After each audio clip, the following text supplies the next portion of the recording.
This is not my story, but the tragic story of a young, helpless boy that once lived with us. I was just 2 years old when it all happened, and till today, I still get blurry visions of what happened 20 years ago. The only sane and strong but not so strong person in our house was just my father's sister, Auntie Nneka.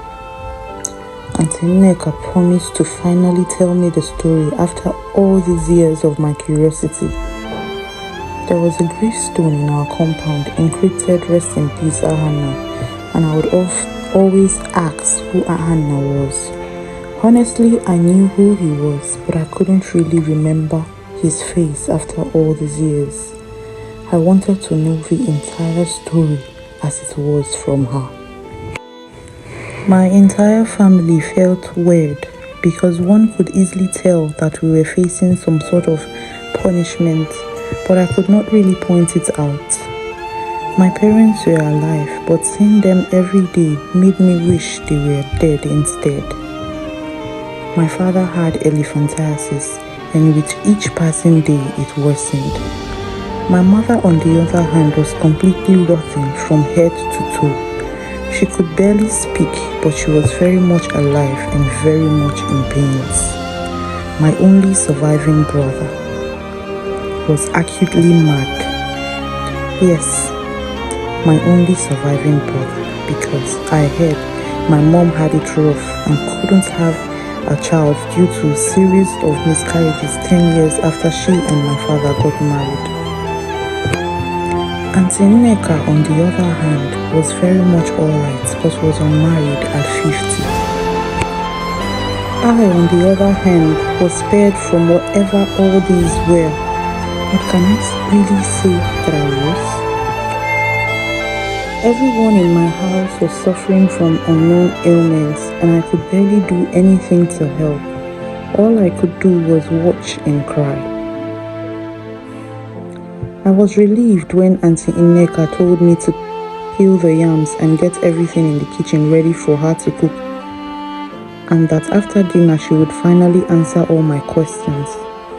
I did everything that she asked, and after dinner, to my surprise, she called me and asked me to sit down. As she started, she told me that my father and mother used to work for federal government and that they were both a very busy couple. And she, my auntie, didn't stay with us back then. After my brother was born, 10 years later, I was also born. My parents were very busy people.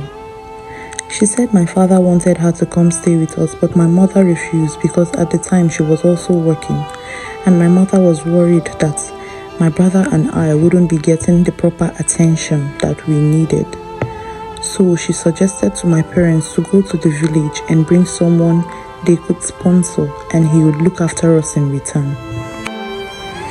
My mother agreed and told my father they should bring a boy instead of a girl, so that the girl doesn't come to the city and turn out wayward, or even worse, get pregnant. So my father agreed, and that was how they brought Ahanna to live with us.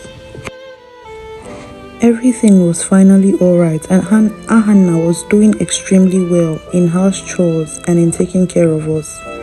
My father wanted to enroll Ahanna in school, but my mother objected and said that was not what he came here for.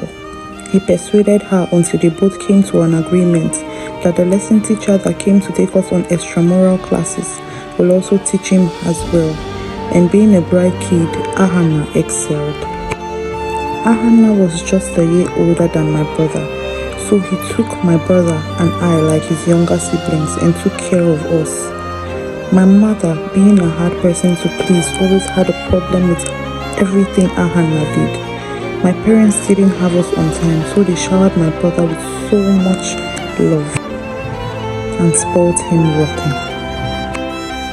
My brother would steal little things and Ahanna would be beaten and scolded for it. This persisted until everything took a turn for the worst. My brother at 14 was already involved with some bad friends and was always stealing from my parents. They were obviously never around, so when they came back, my mother was always sure that it was Ahanna who had stolen and he would be beaten. He stopped trying to explain himself because he was never believed, and my dad seemed to go with everything my mom says. A couple of weeks passed and Auntie Nneka came to the house to introduce a guy that wanted to marry her. He was a single father and he had a daughter that was about my age when he came visiting with Auntie Nneka. They were all outside discussing, catching up and making acquaintances. It was beginning to get late, so the guy wanted to leave and book a hotel because he didn't live in the country. When my parents insisted they spent the night at our place. Our house was big enough to entertain a lot of people because my parents were extremely well to do.